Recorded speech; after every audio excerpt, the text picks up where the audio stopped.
విజయ్ తలపతి ఈ పేరు చెబితే కోలీవుడ్లో తమిళనాడులో అభిమానులకు పండగే. ఆయన నుంచి సినిమా వస్తుందంటే థియేటర్లు దద్దరిల్లిపోతాయి అంతే. అలాంటి మాస్ ఫాలోయింగ్ నెంబర్ 1 స్థానాన్ని పదిలం చేసుకున్నాడు విజయ్ తలపతి. తలపతి అంటే అభిమానులు ముద్దుగా పిలుచుకునే పేరు. తలపతి అంటే లీడర్ లేదా కమాండర్ అని అర్థం. 1974లో తండ్రి చంద్రశేఖర్ డైరెక్షన్లో వచ్చిన వెట్రి సినిమాల్లోకి ఎంట్రీ ఇచ్చాడు హీరోగా. అక్కడి నుంచి ఇప్పటి వరకు ఆల్మోస్ట్ 67 సినిమాలకు పైగా నటించి అభిమానుల గుండెల్లో నెంబర్ 1 స్థానంలో కొనసాగుతున్నాడు విజయ్ తలపతి. అయితే ఆయన ఈ మధ్య కాలంలో పాన్-ఇండియా లెవెల్లో సినిమాలు చేస్తూ మార్కెట్ని పెంచుకుంటూ పోయాడు. తెలుగులో కూడా ఆయన సినిమాలు రిలీజ్ చేస్తూ ఇక్కడ మార్కెట్ని సంపాదించుకునే ట్రై చేశాడు. అయితే రిమైనింగ్ హీరోల్లాగా తెలుగులో అంత మార్కెట్ యునానిమస్గా లేకపోవడం ఒక మైనస్ అని చెప్పాలి.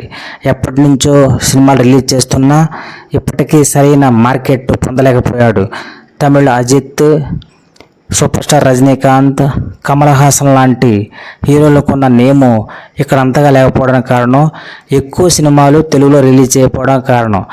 ఇక్కడ అదిరింది, జిల్లా, మాస్టర్, వారసుడు లాంటి సినిమాలు రిలీజ్ చేసి రీసెంట్గా గోట్ అనే గ్రేటెస్ట్ ఆల్ టైమ్ అనే సినిమాని రిలీజ్ చేసి సినిమా ప్రేక్షకుల గుండెల్లో అభిమానం సంపాదించుకొని ట్రై చేశాడు. అయితే ఇక్కడ గోట్ అనే సినిమా పెద్దగా ఆడకపోవడం, లాస్ రావడం ఈ సినిమా పెద్ద మైనసే అని చెప్పాలి. ఈయన రీసెంట్గా 50 ఏళ్ల వయసులో ఒక పార్టీని స్థాపించారు. అదే తమిళగా వెట్రి కజగా అనే పార్టీ స్థాపించి వచ్చే ఎలక్షన్లో తన మార్కులు చూపించడానికి ట్రై చేస్తున్నాడు విజయ్ తలపతి.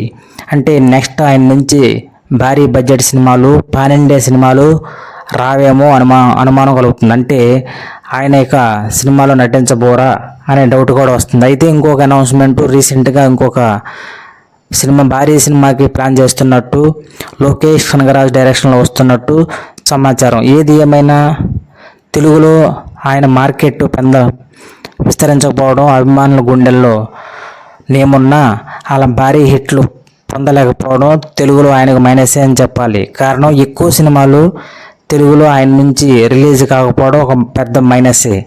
చిన్న చితక హీరోలు రీసెంట్గా తమిళ నుంచి ఎక్కువ సినిమాలు తెలుగులో ఆదరణ పొందిన ఈయన సినిమాలు మాస్టర్, వారసుడు, లియో లాంటి భారీ బడ్జెట్ సినిమాలు కొద్ది మాత్రమే ఎక్కువ ఆదరణ పొంది ఎక్కువ కలెక్షన్లు రాబట్టినాయి. రీసెంట్గా ఆయన నుంచి వచ్చిన గోట్ మూవీ మాత్రం ఆదరణ పొందలేకపోయింది. కారణం స్క్రీన్ ప్లేలో పట్టు లేకపోవడం, రొటీన్ స్టోరీ అవ్వటం ప్రేక్షకులకు నిరాశ కలిగించింది.